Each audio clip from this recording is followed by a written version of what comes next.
Now you're probably thinking to yourself, why the hell do I need to make an alt for Arma? Why not just make a Rune Dragon or Brutal Black Dragon alt for money? Rune Dragons are currently one of the best known methods for an alt, but it only nets in around 1 mil per hour for the best in slot gear. It also takes a lot of quests, it also takes high stats to kill them, so I only do it for 1 mil an hour when you can be making so much more. The purpose of this video series is to give people a better understanding of how to use your alt properly to make money. And don't worry, all my guides are going to contain AFK to set my AFK methods, so if you're tired of doing raids, click intensive bosses, or just want to have fun, then you've come to the right place. To do Arma yourself, you'll need some requirements before even thinking of grinding Arma. This guide will demand a lot of requirements, but with high requirements comes great rewards. This is because Arma is kind of a difficult boss for mid-levels, and can even give some trouble to max accounts. Most videos will give you the minimum requirement to attempt to kill the boss, but if you're here to grind a lot of kills, you'll want to get better stats. For the stats, we first off want to get at least 90 range to penetrate Arma's defenses. Arma has a defense level of 260, so 90 range is a must. Since the minions in Arma will be hitting you a lot, I recommend getting at least 85 defense. Most guys will say to get 75 defense for the DFS, but I tried it on my alt and it didn't work out as well since the melee minions still kept hitting through my alt's DFS. Next, 90 magic is what you're trying to go for. Magic is one of the easiest skills to level up, and there are a lot of ways to train magic. You can simply burst necks or dust devils for massive XP. If you are rich and can afford Imbued Heart, then 85 magic will suffice. Finally, you'll want to get at least 70 prayer or 74 prayer if you can afford rigor. Rigor will be a game-changing thing to Arma, so if you don't have rigor on at least one account, then I suggest you getting a Slayer task on at least one of the accounts to help boost you. The reason why you want to have a high level of prayer is so you save prayer pots, pretty self-explanatory. Also, you want to make sure that one account is on Ancient to Blood Barrage or Blood Blitz, and the other account to share Restorers and Range Pots. This is a must and will give you way more kills, so if you don't have this, then I suggest you get these two requirements, since this will be super effective for grinding out Arma. Now for the minimum gear, you want to have at least a Varexol for the top, any Avas for the backpack. If you have Avas Assembler, then take it. For the next slot, Necklace of Anguish, and for the bolt slot, you want to have Diamond Bolts E. Main hand is going to be Armacebo, Apparel top and bottom, DFS for the shield slot, and for the gloves you could take Barrow's gloves, but I like to take Armor Bracers because for the casing I will use a blowpipe, so Armor Bracers is going to be a Armadillo item. For the speed slot, you don't have to bring Vacations, but if you do, you can bring it. You just need to have any God boots as a replacement. You can't afford this. And lastly, for the ring slot, you're going to want to have Archer's Ring Imbued. The total per account should be about 55 mil.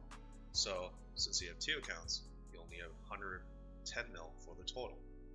Again, this may sound a lot, but remember, you're not here to do a few kills. You're here to grind the boss. So having these requirements is going to save you a lot of trouble in the long run. Now, if some of you guys don't have the cash, I'll make another duo guide video on another boss. I'll net you around 4 to 5 mil if this video gets 100 views or 10 likes. Also, make sure to like and subscribe to this video if you haven't already. So now that you have these stats and gear, congrats, you've done the hard part. The inventory between the accounts should be simple. The one holding the Ancients should be holding more stuff since you'll need an Ancient staff to autocast your Blood Barrage or Blitz.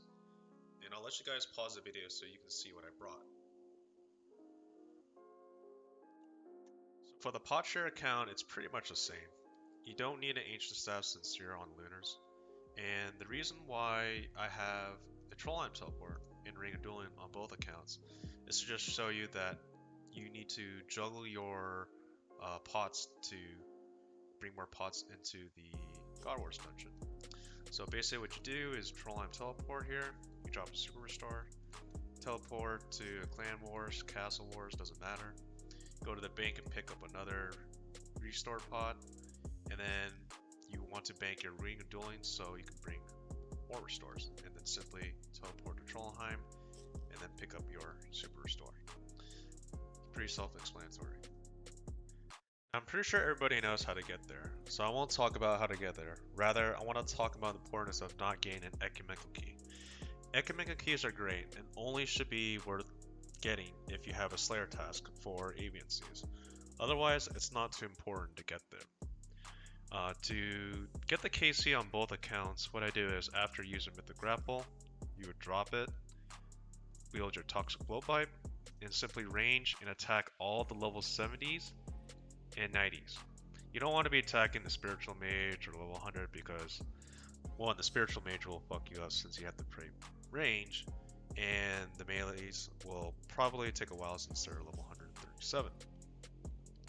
Also, if you haven't taken a Zami item like I did, this little guy right here, the Gorak, will be attacking you since you need a Zami item.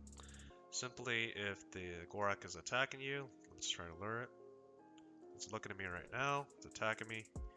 What I usually do is I would usually bring it over to this side, and it'll come over. Now, it's blocked by the birds, but you want to try to get it right here. The reason why you want to try it right here is because once it's safe spotted right here, all you need to do is go down, but it's not safe spotted. Or you can do this side too. So if it's safe spotted right here, it can't attack me here unless I get close like this. So if it's on this side, you can attack the birds on this side and this side. If it's on this side, then you just want to attack the birds over here and over here. So pretty self-explanatory. Also, for playing on two accounts, you want to have one account on this world or another account and another account on another world. So basically, when you're praying range, it's going to be about 2 minutes, 2 to 3 minutes, probably 3 minutes until you reach 0 prayer. So what you want to do is you want to log on to your other account, and your other account should be close to where your main is or your alt is, and simply just prayer share. So you probably want to do it 3 times to get full prayer, and then that account that has the prayer share just goes back to its own world. So pretty self-explanatory for that. Alright, so I'm getting the KC right now, and you want to be hitting level 70s and 90s, like I said. And the important part is to have your auto retaliate on. This makes it very AFK, so since you're playing on 2 accounts, all you need to do is attack, and simply AFK. That's basically it. So just keep attacking when one's about to die, and just rinse and repeat until you get 40 KC. Okay, so now that you got 40 KC on both accounts, you'll want to save your quick prayers. Make sure that your quick prayers is on range, preserve, and on rigor. If you don't have rigor, then use eagle eye. And then you're ready for the boss. The first code for your entire trip is going to be the hardest because you're going to need to have 2 accounts to go into this corner. So you want to make sure that KREE isn't too close to the door so that you can use both accounts to go in at the same time and run to this corner. Since you're playing on 2 accounts, you want to make sure you organize your inventory. The reason why you want to do this is because you want to know where your range pot, your Cerebrews, and your super restores. That way, you won't waste so much time. Here's an example of me killing Kriara. I have one account bolting Kriara and one account chinning the melee minion. It's very easy to do this and it's super AFK. Usually if you're solo, you would have to switch from Kriara and the melee minion. But since you have 2 accounts, you can AFK this by having one account on Kriara and one on the melee minion. Now if the account that is bolting Kriara needs to eat, you want to immediately eat the food and quickly switch back to Kriara. If you don't switch back to Kriara fast enough, Kriara will melee you. The account that is chinning the melee minion can eat at any time, but if Kriara is almost dead and you're about 50 HP, then it is best to just kill Kriara and eat after.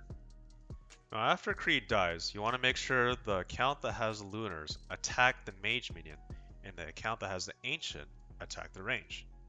This is obviously because the magic minion has a high level of magic, so you'll be splashing more on the mage than the range. And that sums it up.